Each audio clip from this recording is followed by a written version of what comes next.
کل رات کو بھی دیکھا، اگرچہ کچھ کنفیوژن ہو گیا تھا، پہلے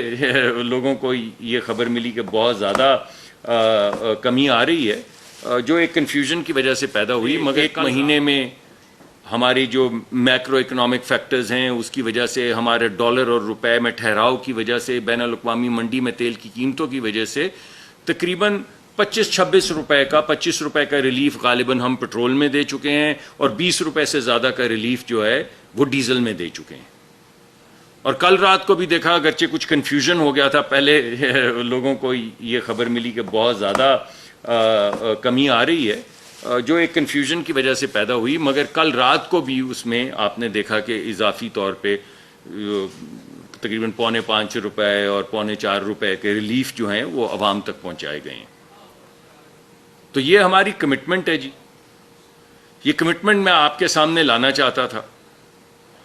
یہ آپ کسی بھی زاویے سے دیکھیں تو یہی ہماری کوشش ہے، چاہے وہ پیٹرول ہو جو میرا محکمہ ہے تو میں اس کا ذکر بعض مرتبہ لاپ سائیڈڈلی زیادہ کر دیتا ہوں، لیکن اصل بات وہی ہے کہ پیٹرول کم ہو تو کیا ہے، پیٹرول کم ہو تو مہنگائی کم ہوگی نا، مہنگائی کم ہوگی تو لوگوں کو ریلیف ملے گا، اور امیر آدمی کو تو چلیں اللہ اس کو اور سہولت دے، اس کا گزارا ہو جاتا ہے، لیکن غریب آدمی کے لیے یہ سہولت بہت زیادہ ضروری ہے۔ تو میں آج آپ کے سامنے یہی بات کرنے کے لیے حاضر ہوا تھا۔ نمبر 1، وہ کیا اہداف ہیں،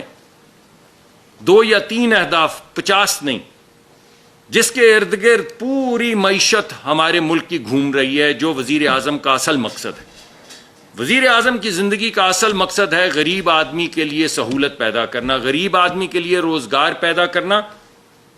غریب آدمی کے اوپر مہنگائی کا بوجھ کم کرنا۔ ہماری ویسے تو میں آپ کو پروجیکٹ کر رہا ہوں تقریباً 2.5% کے قریب ترقی کی شرح آئے گی، لیکن 6.5% ہے ترقی کی شرح ہمارے دیہی علاقوں میں، ہماری زراعت میں۔ ہماری آدھی ملک کی معیشت اور آدھے سے زیادہ لوگ جو ہیں وہ دیہی علاقوں میں رہتے ہیں، گاؤں میں رہتے ہیں، تو ان کی ترقی کی شرح جو ہے وہ تقریباً 6.5% ہے۔ اس کو اگر آپ دیکھیں کہ وہ کیسے ترقی کی شرح آئی، تو آپ یہ دیکھیں کہ ٹریکٹر جو ہے، ٹریکٹر کی غالباً خرید میں 50% اضافہ ہوا ہے پچھلے 1 سال میں، کھاد کی پیداوار کے اندر تقریباً 17% اضافہ ہوا ہے۔ تو یہ وہ تمام اضافتیں ہیں جو زراعت کے اندر جو کریڈٹ نہیں دیا جاتا تھا، وہ کریڈٹ بے انتہا بڑھا ہے پچھلے 1 سال میں، یعنی کسان کو پیسے بھی مل رہے ہیں، کسان کو ٹریکٹر مل رہا ہے۔ ٹریکٹر کیوں مل رہا ہے؟ کیونکہ پیسے مل رہے ہیں۔ ہر کسان تو جا کے کیش پہ ٹریکٹر نہیں خرید سکتا، لیکن اگر بینکوں سے سہولت ملے گی، جو میں نے آپ کو بتایا ہے کہ پرائیویٹ سیکٹر کا کریڈٹ جو ہے زراعت میں بڑا ہے، تو لوگوں نے ٹریکٹر خریدے ہیں، اور اس سے کھاد جو ہے وہ زیادہ بنی ہے، 17% غالباً کھاد زیادہ بنی ہے، تو ملک میں زراعت زیادہ ہوئی ہے، ملک کی پیداوار زیادہ بڑھی ہے، اور اس کی وجہ سے دیہی علاقوں میں جو 50% سے زیادہ ہمارے ملک کے لوگ ہیں، اور غریب ترین لوگ ہیں،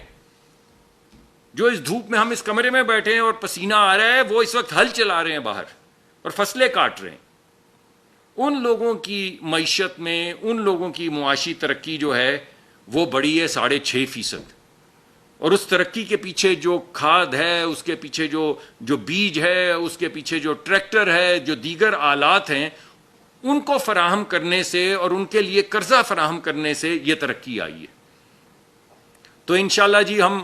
اسی طرح آگے بڑھتے چلے جائیں گے۔ ابھی تھوڑی دیر میں آپ کے سامنے بجٹ بھی آئے گا، بڑی کوشش کر رہے ہیں، بھرپور کوشش کر رہے ہیں کہ ایک اچھا بجٹ دیں آپ کو۔ ٹیکس کے اندر 30% اضافہ، اس 1 سال میں 30% سے زیادہ اضافہ ٹیکس کلیکشن میں ہوا ہے۔ تو آپ اگر ساری چیزوں کو اکٹھا کریں،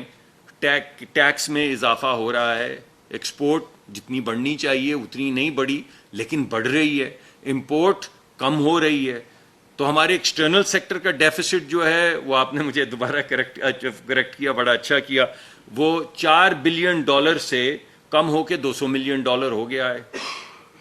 تو یہ تمام چیزیں جب آپ اکٹھی کریں تو آپ کو ایک خاکہ نظر آتا ہے اسٹیبلٹی کا۔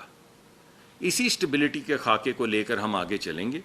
انشاءاللہ مہنگائی اسی طرح کم ہوتی رہے گی، انشاءاللہ ہماری ترقی کی شرح اسی طرح بڑھتی رہے گی، انشاءاللہ ہمارا فوکس اسی طرح دیہی علاقوں پر رہے گا، انشاءاللہ ہم اپنے شہری علاقوں کے اندر چھوٹا کاروبار جو ہے، آپ اگلے بجٹ میں بھی انشاءاللہ دیکھیں گے کہ چھوٹے کاروبار کے لیے سہولتیں پیدا کی جائیں گی, آئی ٹی کے لیے سہولتیں پیدا کی جائیں گی, لاکھوں بچوں کو تربیت دی جائے گی آرٹیفیشل انٹیلیجنس کے اندر, تاکہ وہ اپنے گھروں میں بیٹھ کے ڈالر کما سکیں, یہ ویزوں کی لائنوں میں لگنا نہ پڑے. آپ اپنے اپنے گاؤں, اپنے اپنے گھر میں بیٹھ کے